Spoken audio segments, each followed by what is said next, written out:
All right. So happy Friday, everybody. I'm really excited about having our guest on today. As you guys know, welcome to the Klear Channel. This is a channel we started a few years ago, fulfilling our mission of changing the world one leader at a time.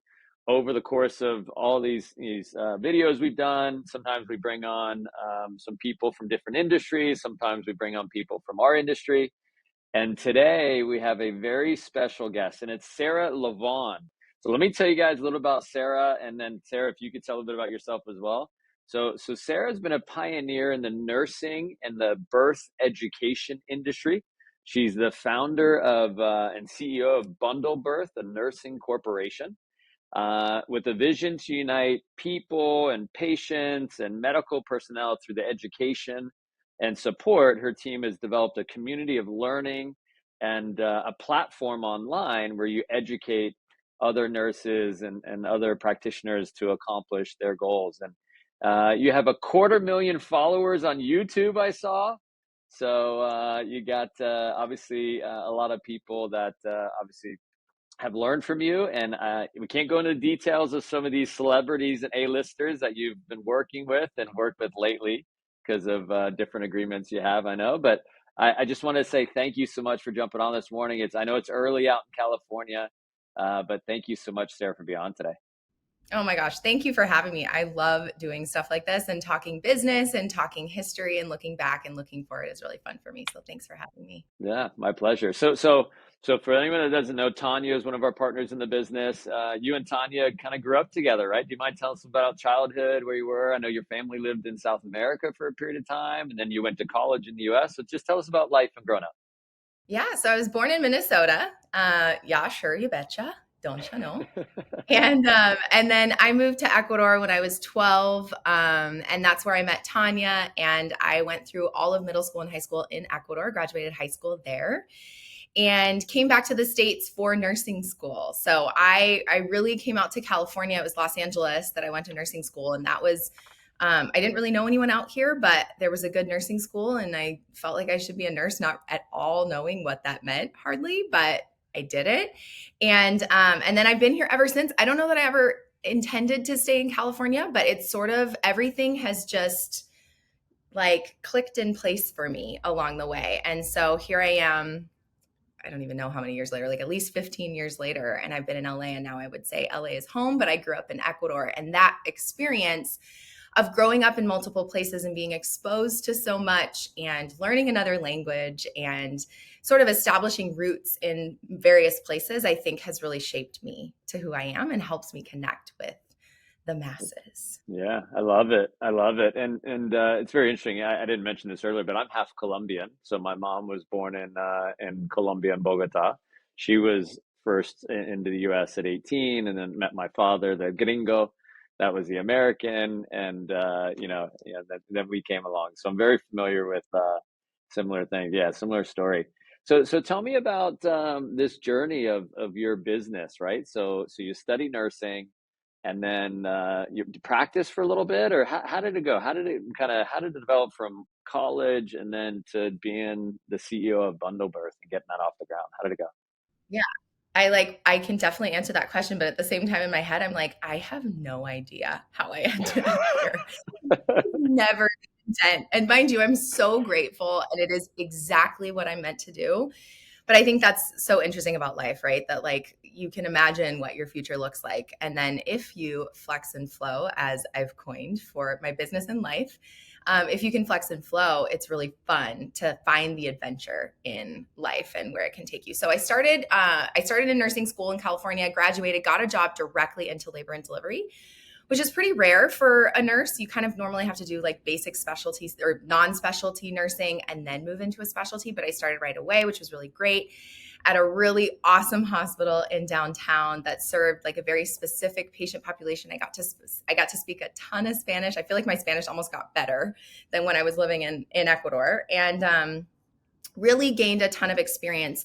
Realized very quickly that I would never pay off my student loans unless I changed something. And so I got a second job, really intentionally at a very large upper class Beverly Hills hospital that everybody gives birth at.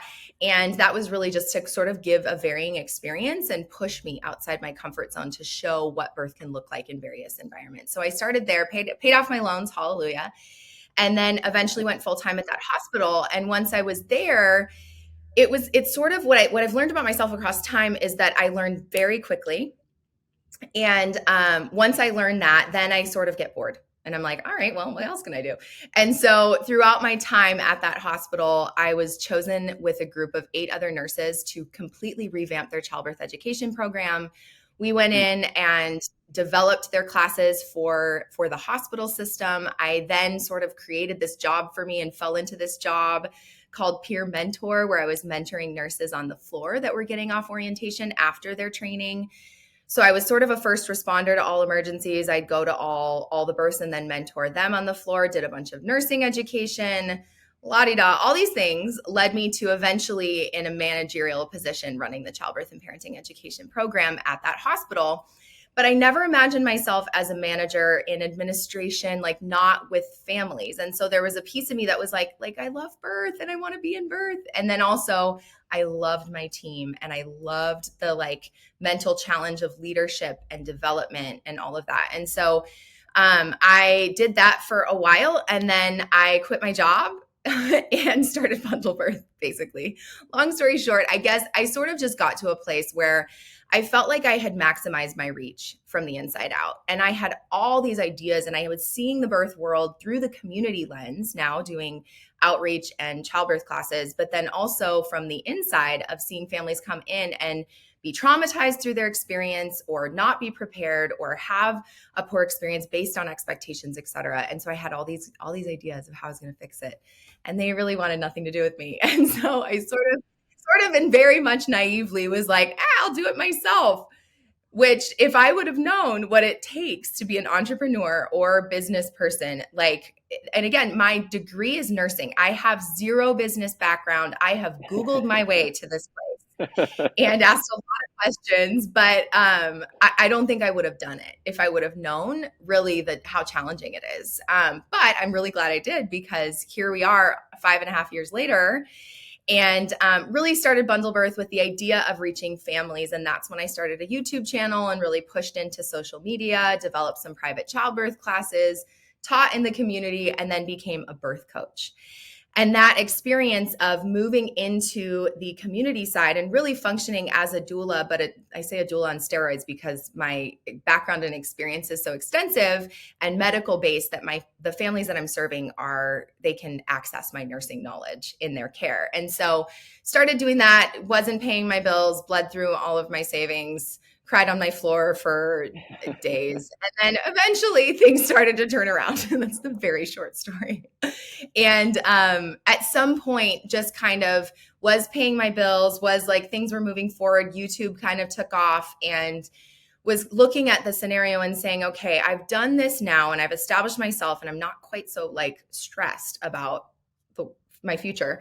But really realizing that I could teach families and they could be so prepared and so confident, and they walk in and the nurse just whacks them off their horse, And so if I really was going to make a difference in the specialty, and especially given all of the disparities and whatnot, and just knowing the hospital system so deeply, I had to go to nurses. And I had developed a practice now outside of the hospital with my nursing skills and my background, but now with my hands tied, with limited interventions. I couldn't call the doctor. I couldn't increase the medication. I couldn't function in that exact role. And so that really afforded me this development of practice in the physiologic birth realm, which is now sort of our bread and butter. Which basically just means leave labor alone, let the body function on its own, and occasionally a medical intervention, maybe a C-section is necessary, but let's start with the basics. And so I developed a class and we launched the class, sold out at 46 people, which I was so excited about.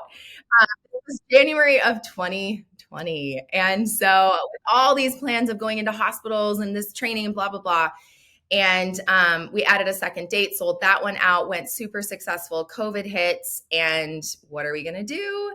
And I remember reading something about, I think it was USPS or UPS, one of the two, where like they developed in the Great Depression out of a need, right? Yep. And I remember like, okay, I'm going to develop out of a need. And sure enough, like not really knowing what that meant, but through the course of COVID and the pandemic, really pivoted our business and turned that class online. To date, we've had over 3,000 providers go Wow. through the class in the last 2 years, and then developed a 12-month mentorship program for nurses and really leveling up their care. Now I have a team of mentors. I have a whole team around me supporting this. It's been a I love whirlwind. it. I have never worked harder, but moving into that nursing space, I was saying before the call that like I started with the families and realized like scale wise and impact wise, it really needs to be the hospitals. And obviously I still care about the families. I still have programs for them, but now it's like these nurses, I just can't get away. There's just so much need and new ideas, and there's an app coming and all these new huge projects. And it's been so fun to just let my business grow organically and really listen to my gut and really like navigate the space and try not to get ahead of myself or too Sure. excited, but really respond to the needs that we're seeing along the way. And here we are, not going anywhere. We made it. I love it. So it's very interesting. And again, I know we were chatting earlier a little bit about some things. So there's parallels in your career and also in mine. So in anyone, most of our people that watch the channel are in sales. They start off in sales. They learn the program. They learn how to deal with customers. And for those that have interest and capability and competence, they move into leadership roles. So a peer mentor, just like you're doing, similar. And then they move into a role of management where they potentially run a market. And if they're interested in helping us kind of scale as an organization nationally, they can take on more and more locations and things. And it's interesting. You also said the pandemic, and you're right. There's a lot of big names like Costco in particular, and some names that when the world changed and it was down, some major companies decided not to look at the negative. They decided to take advantage of it, and they took off. And that was one of the big reasons they've done well. Ironically, the program I mentioned to you about Costco and Targets, we had the same thing. We launched this thing 2 weeks before the pandemic. We decided, and we're in a retail store, right, where people are coming. And we decided to stay the course here in Detroit with 5 stores. And, the people they were clicking people in and out of the stores. And we had reps in there just saying hi and mask. We're doing sales. We're like, hi, how are you? How do you do sales? You can't even see your smile. But we figured Right, it out. exactly. So much of it is charisma, I understand, Yeah. you know? So tell me, when you learned like peer mentorship and coaching people, any challenges you had inside of you, any things that you had to change about you that made an impact on people that you coach? Any obstacles in that evolution? Yeah, I think with any new challenge, there's sort of that like, one, can I do this? And how do I do this? Like peer mentorship being the perfect example of them really me being on the floor and seeing these new nurses and going, they're lost and they need extra support. And really asking the question, how can I do that? How can I fill that gap? And I think that for me, the biggest probably obstacle was myself, and really believing that I had anything to give. And also, I think that, and I still see this now. We literally had a conversation. I had a conversation with my COO yesterday about resourcefulness and the idea that when there's a need, instead of asking who's going to do it, it's like, why not me? And then sort of, I don't know how to do it. I mean, and I can say that for this whole business. Truly, like I had no idea. And now I'm like, insurances and brokers and attorney. I have like 7 attorneys on my team, as you can imagine, doing medical stuff. Like I had never worked with an attorney in my life other than if I was deposed, which I really wasn't, but we were always scared of getting deposed as nurses. So, it's sort of that instead of saying I don't know how or I'm scared, instead of that pushing into this curiosity, I think, and resourcefulness that I have been identifying recently is one of those two skills I really think are like a secret sauce together, because instead of like, oh, that sucks, they are struggling as a peer mentor, or oh, the birth world has so much to fix, I went, oh, tell me more about that. what's the root cause? What's actually happening there? And as you start to answer those questions, you have to be resourceful to find answers. I mean, Googling my way to a very successful business, like, it wasn't just Google. I joke that it was Google, and yes, it was. It was learning to ask the right questions, but also I'd be out and about, or I'd be with a client and they'd mention that they had this job or whatever, and I'd get curious and I'd ask the right questions, and it was obviously done appropriately. Or, do you have a resource for me? How did you get there? And I got really curious and asked those questions. But I think that was the barrier, and is still the barrier of like, oh my gosh, the job's too big, or oh, there's so much to change, or oh, like, I mean, truly in the birth world, there we need like a whole culture shift, especially from the systems level. And I'm not in the system, but I know the system, and why not me? And so that, like, I think too, it's easy to get overwhelmed by the problems that you see in front of you. And instead of being overwhelmed, and I obviously I still am overwhelmed at times, but going back and going, okay, what's my role right now? It is not my job to fix the system. It's not. It's my job to apply myself to the circumstances that I've been given and do my best there, and then hold my hands open to like what might be next. Where else? Like, once we establish mentorship, now it runs itself. I barely see the thing, and we have hundreds of nurses going through this program annually. We have hospitals coming now, and we fulfill purchase orders for hospitals. So we're in hospital systems, but I had to start very basic and humble myself down to go like, I knew I was a big thinker. I didn't think honestly, this is like way beyond anything I ever imagined for myself, but sort of back up and ask, what's my role here? And really fight that overwhelm when you see so many problems and so much Sure. opportunity. And I'm the vision person. So, so much opportunity, but instead sort of like bite-sized pieces. Yeah, I love it. It's interesting when Tanya told me about you, she just told me about your attitude and how you're so energetic and charismatic and optimistic about what you do. And and I think at times you briefly mentioned earlier like the early stages of entrepreneurship and crying and everything. And I had plenty of times like that too. There's times where I was like, my God, am I gonna ever figure this out? Am I gonna ever get this thing moving? And and betting kind of my livelihood on it, right? Yeah. Yeah. Getting moving and what got you through those moments? Like, is there I don't know, a vision of the life you wanted? Is there someone in your life that told you that, hey, just stay the course? Like, what got you through like the hardest moments of getting this thing off the ground? I could give you a lot of answers because it would depend on the, but I will say, I think knowing myself got me through it.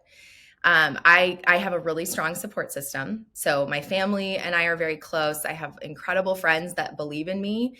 But I think I needed to know my own skill set, know what I was passionate about, and know that there's nothing, like, I'm a fighter, and I know how to work hard. Like, if you can work your way to success, like, I got you there.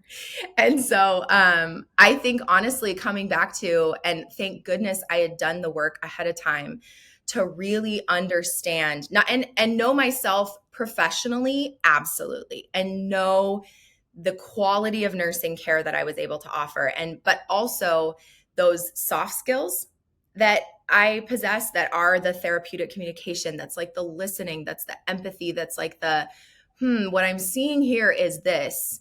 I wonder if we met this need. But if I didn't know myself, I think I would have given up a long time ago, because even in those dark moments, and literally, like, I'm pointing behind me on this rug, which now this is my office. This used to be my apartment, and we've moved, and it's been completely taken over by all the birth things, which is great. And my house is 10 feet away, so I have both units on the ground of a fourplex. And so now we have this beautiful space, but on this rug, like, literally, I remember falling to the ground and going, what have I done? Like, and now I'm 2 feet. Why me?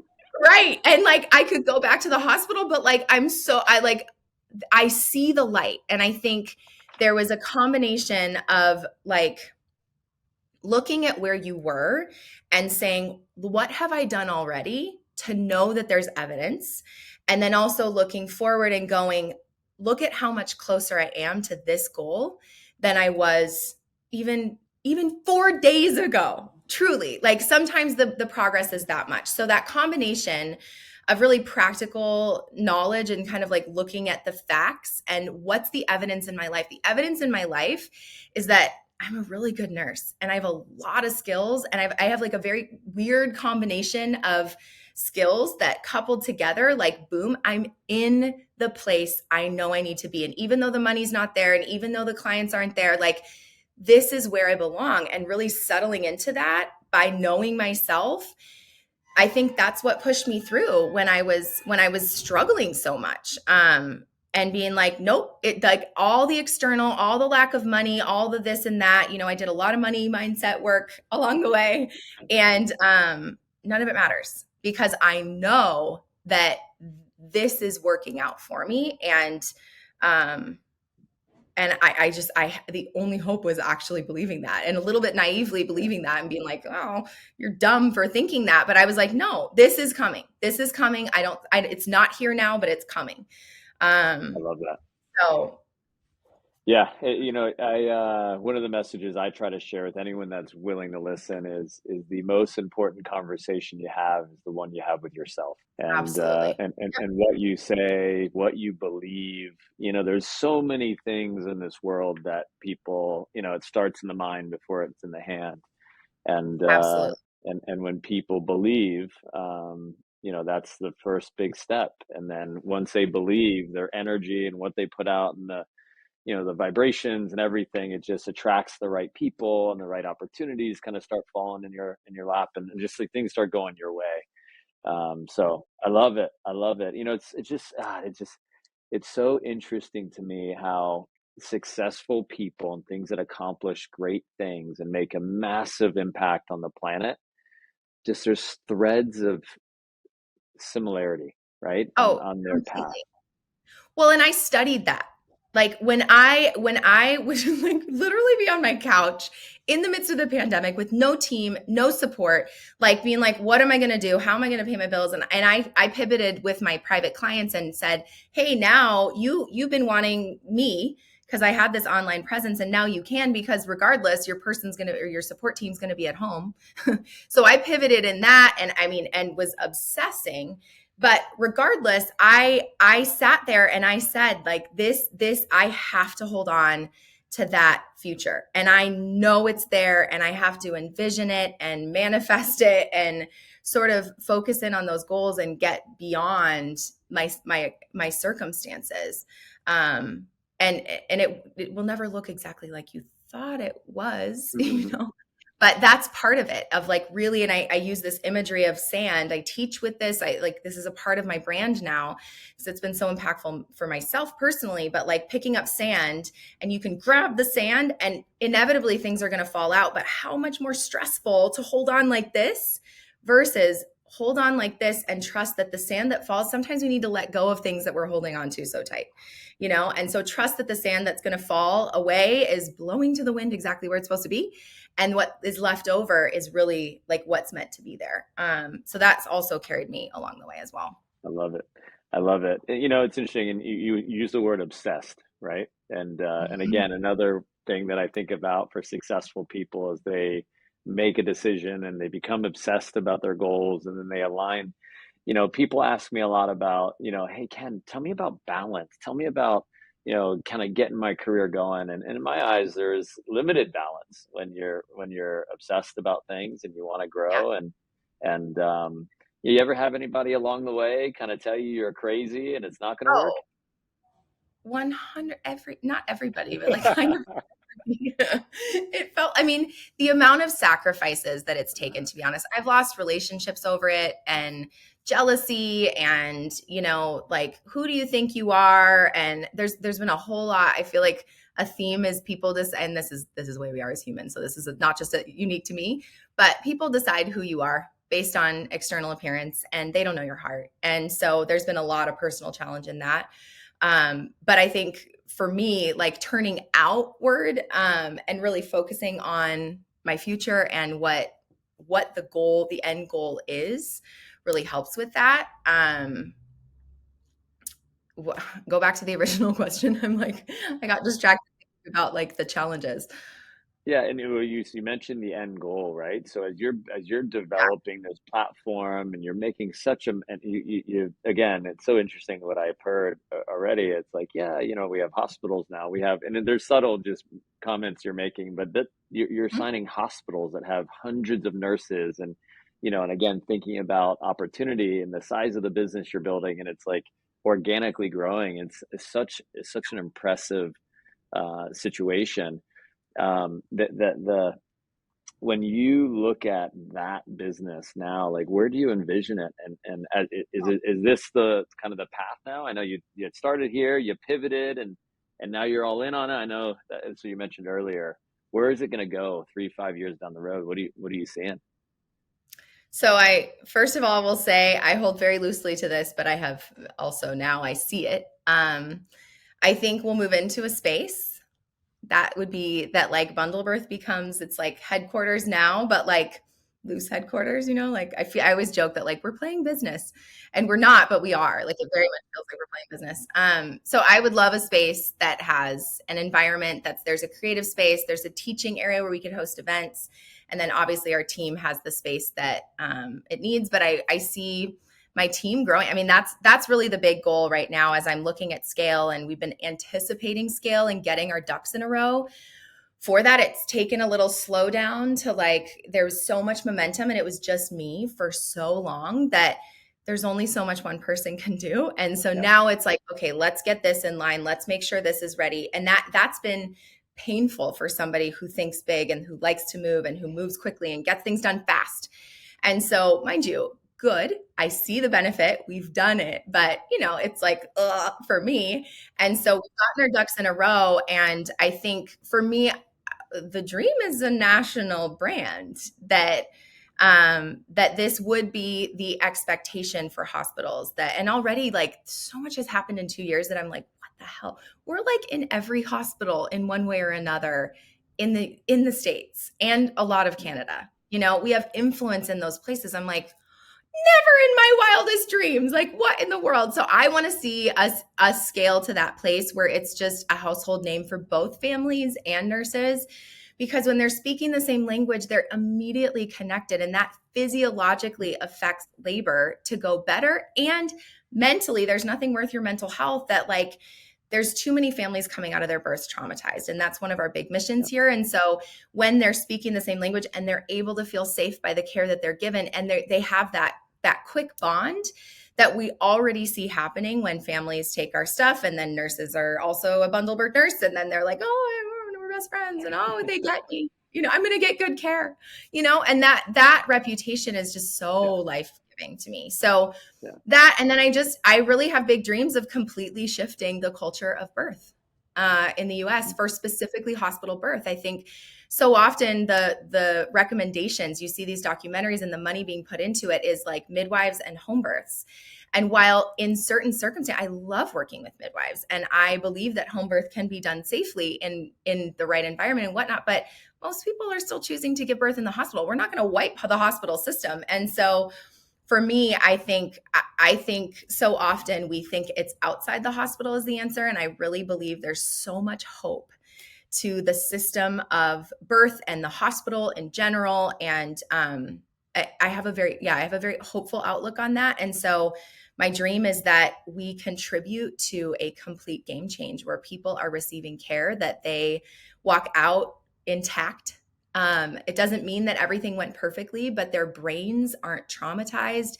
They feel more connected to their baby than they did going in, that they have the resources and tools that they need, that they felt seen, safe, and soothed, that, that sets them up for parenting. You talk about a mission. I made this connection a couple years ago and was like, whoa, because the number one indicator of life success, define it how you will, educated, not into trouble, like living a thriving life, is the development of secure attachment with your parent. And that secure attachment is most important in that first year of life. And so if and when our families are walking out of their birth experience, a day they will remember for sure for the rest of their life, they walk out empowered, connected, and bonded to their baby. that secure attachment foundation happens in the birth room, and it sets them up for secure attachment. This is generational impact. Yeah. This is our future through the birth room. And so for me, that mission, that gets me up. That's when you're working hard. And when like, how do you slow down? You were asking about balance. I went back to it. There was no balance in the beginning, and that was out of survival. But now I am learning to slow down, to really look at where do I need to be, not how, but who can do it. And so future wise, I have like 5 applications and job descriptions that are either written or almost ready to go. And but that's the place you have to get at in business. And I know I read this, I studied those leaders when I was on my floor crying and was like, okay, if I was a successful CEO, what would I be doing? And it was like reading and exercising, which I did not do until the last year, really, because of that lack of balance. But that seasonal of like really slowing down, taking those moments to look back and then look forward, reorient where you're at, whether business and professional. But for me, the success of my business depends on my professional. And so all of that being said, the future is bright. We're going to grow, we're going to scale, we're going to be everywhere. And the whole culture of birth is going to change. And we're going to be in a headquarters with this massive team and really able to focus on, like, I love the team development aspect, but like, I want to be functioning at my max potential. I don't want to be stuffing the envelope when I need to be developing new programs, and that is not putting down the envelope stuffers. Those people are necessary. They are valuable and we love them. They're a part of our team. They have input on our team, but I like, it's sort of like utilizing people's and maximizing their skills is the future. I love it. And I'll tell you, I mentioned this earlier, but my wife and I didn't have the easiest run with having children. And to your point, that one of the big reasons I became an entrepreneur and I wanted control over my life was so I could be with her. And as I got older and I decided to have a family, I wanted to be there at the important doctor's visits. I wanted to be there in the classes. So we did the Bradley method, I think it's called. Yeah. And it was a kind of getting a long story, but it was after a long day of work, and I'm in there, and I'm like snoring in the class. I got an elbow, like it's pretty funny. So, but yeah, no, I mean, and listen, but that's why I wanted to control over my life. I know I'm a dad and a husband first, and then I'm a business person second, and it's super, super important. And to your point about alignment and generational differences, I know how I treat my kids is a reflection of how my parents and how people in my community that raised me treated me. And there's some good there, there's some not so good there. I just am doing my best through education, reading, and other things to make sure I'm passing on the good stuff as much as possible, because and again, it could be kids at home or it could be even people in mentorship and coaching. You don't have to, give the not so good things to the next generation. You can actually help change the dynamic of things. So, well, I know we've been chatting for about 30 minutes here. I know you're super busy. I just want two more questions would be awesome. Yeah, I'm just curious. So being, an entrepreneur has its perks, right? We talked about some tough times, getting the business off the ground, but hey, I'm sure you've been able to do some kind of neat things. I heard that Tanya mentioned that you actually did a coaching course or something in like the Caribbean or something recently, all expense paid because of the course. Like, tell me about life. Like, what you gone from, your apartment and now you have a place and all these like life changes. Anything fun you can share? Anything that you dreamed about doing that you did when it comes to growing your business? I feel like I've dreamt about everything and most of it's happened, which is wild. I have a team of people that I love around me that are so talented and I like actually enjoy. Like, whereas when you're an employee, like you're kind of stuck with who they hire. Yeah, that's that's one of the best parts about it though, because when you hire someone, the first thing I say, no joke, I say, do I like this person? Yeah. Right? Because if you don't, I mean, no, respectfully, I don't care the educational background, I don't care whatever. If I don't like them, I'm not working with them. It's my energy and yeah. So I love it. That's a huge I perk. could not agree more. So I think that honestly, and like being able to employ people and offer jobs is like so fulfilling to me, which that's a surprise. But yeah, I mean, we just did a conference in Cancun for 330 nurses. We got them there for our first live event, which is nuts. And it was everything I dreamed. We got to do all the fun stuff. I got to spoil them. And like the goal was teach them a class, but give them life skills. And they walked away with their testimonials being, my life will never be the same. I'm transformed. I am Wow. healed. Like, what? So I love it. that I think so that was amazing, but I think just on a bigger scale, the ability to impact more people, I think has been more surprising to me because in a hospital you feel like that's your world, whereas like it's like, oh my gosh, the world opens up to you. I think also living in the creative space of like, there's no limitations. Like I really live that way. And I really believe that anybody can do this if you put your mind to it and you're willing to like Do the do the work. work. Yeah. But I think that being able to live in a creative space that when I have an idea, it can be done. And I have the freedom and the control to make things happen that feel aligned with me. That feels like the luxury of my life. I think obviously like flexibility of schedule and my sister had 2 babies in the pandemic and I was able to go be with her for 6 weeks.